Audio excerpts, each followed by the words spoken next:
Oh, there's always something special about those Friday night lights. The atmosphere, the passion, it makes high school football so unique. Oh yeah, Scott, and we are so fortunate to have plenty of great teams and student athletes to feature here on 7 News on Your Sideline. Safe to say they never disappoint. Yep. Oh yeah, we start the evening in Fairfax County. Two of the top programs in the region. We have Lake Braddock and Madison going head to head. The Bruins haven't beaten those Warhawks since 2022, and they, of course, were looking to change that tonight. But right out of the gate, Madison strikes. Jonah Barba gets the handoff. Boy, is he slippery. To the end zone he goes, and just like that, it's 7-0 Madison. Next offensive possession, more of the same. A couple of yards out, it's Matthew Wheeler with some help from his teammates to get across the goal line. 14-0 Warhawks. Bruins trying to keep things close, and this was exactly what they needed. Quarterback Ty Jackson, he's the future Norfolk State Spartan, hitting Carlos Baravino in stride. Great pass, great catch, touchdown Lake Braddock, and those Bruins, yes, they get the win, 34-31. Yeah, Lake Braddock now 2-0 on the season. In Loudoun County, Potomac Falls hosting Independence. First half, Independence with the football, but not for long. Fumble, Kyle Hessen picks it up and takes it back 65 yards for the touchdown. What a huge play by the Panthers.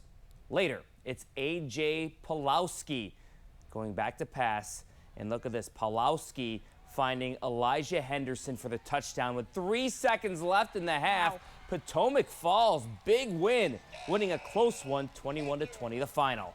All right, another good matchup here. Parkview taking on Thomas Jefferson.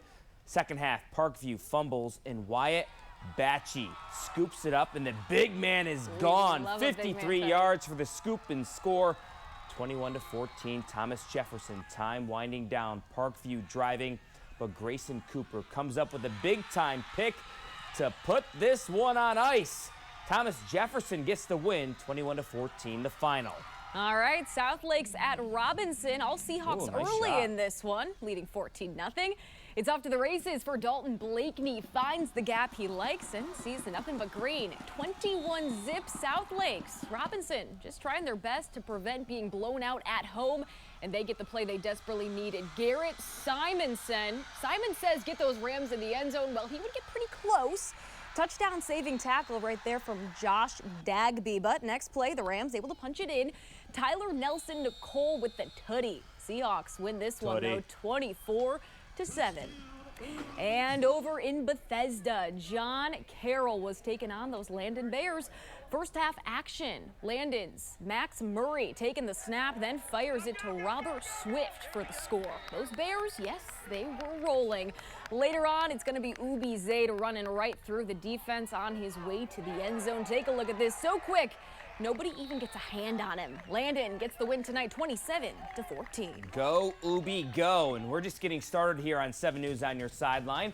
We're going to take you to Montgomery County. Oh, yeah. One of my favorite matchups of the night. We had Damascus and Richard Montgomery going toe-to-toe in the first week of the season. Find out which team picked up the win. Welcome back to 7 News on Your Sideline. Tonight was the season kickoff in Montgomery County, Maryland. For so many years, yes, we know, Quince Orchard and Northwest, they have been the standard in the county. So, Scott, the big question, will it be any different? Yeah, Natalie, I'll say this. Those two teams, they're always so tough to beat. Yeah. But keep your eye on Damascus. The storied program knows how to win. Tonight, they had a season opening showdown against Richard Montgomery under those Friday night lights. And here come the swarming Hornets racing through the banner. You gotta love it. Opening possession for Richard Montgomery. 3rd and long, quarterback Dylan Webster with a short pass to Tendai Maseko down the sideline, stays in bounds. That's a touchdown. Extra point, no good. 6-zip Rockets. Later in the quarter, Damascus with the football leading 7-6. Toss play for MJ Sullivan. Cue up the highlight reel, my friends. Sullivan out in the open field.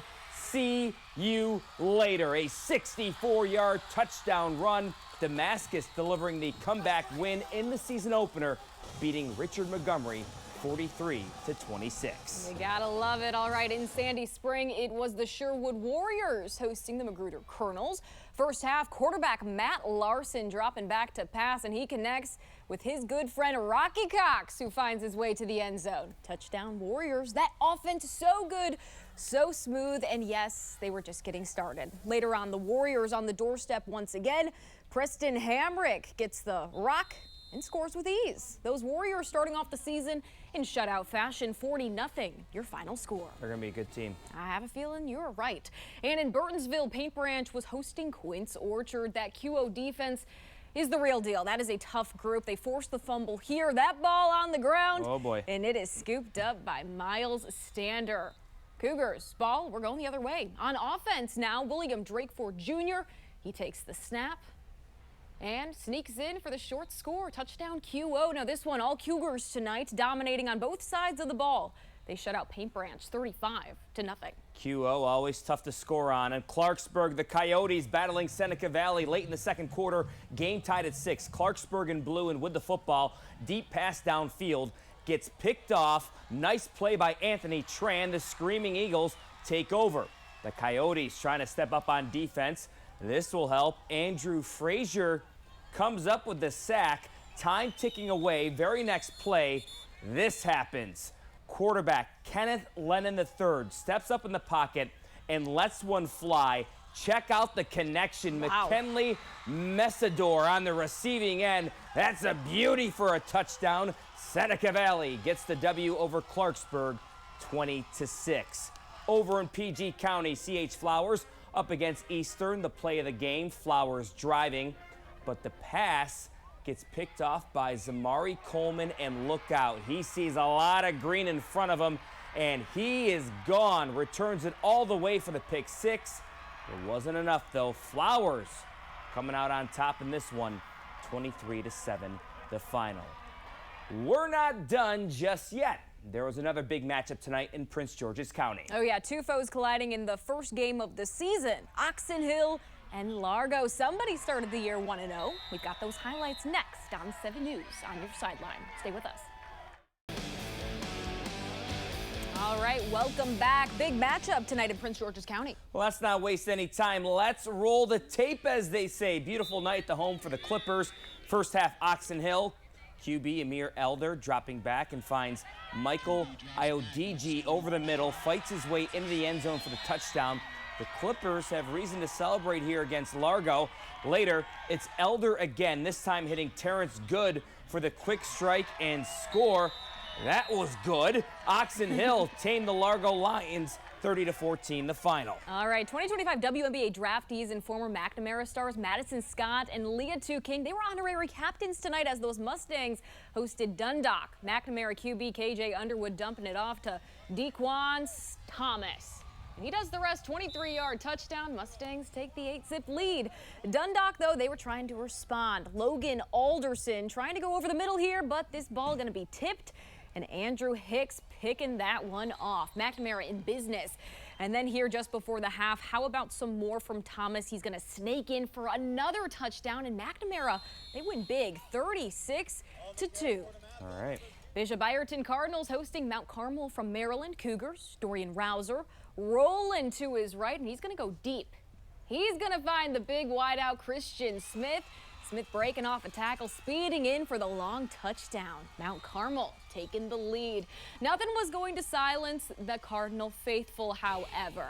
But that Ireton offense, a little sloppy at times. The muff handoff here between the QB and Dominic Atwater. That's going to lead to a fumble. Cougars recover. Those teams, of course, still shaking off the rust. Scott, it is early in this season. Cougars, however, still pull off the win, 14-6. All right, Dunbar taking on WCAC Power Gonzaga. The Tide on 4th and goal. Shamar Marshall moving the pile, gets in for the touchdown. Dunbar on the board, but still trailing 20-8. Still a lot of football left. Dunbar gaining confidence in this one. But the Eagles using their size. Ashton Burton right up the middle, powers his way into the end zone, extending the Gonzaga lead. And look at that celebration from the big fella. Put up that score, Ooh, CG, yeah. because this one wasn't close. Gonzaga wins big, 50-16. All right, final game of the night. McKinley Tech facing Sidwell Friends. Quakers threatening Leo Jackson up the middle and finds his way into the end zone, but there's a flag on the play. That would be get called back. We're running out of time here And it was a great show, 15 games. Natalie, take us out.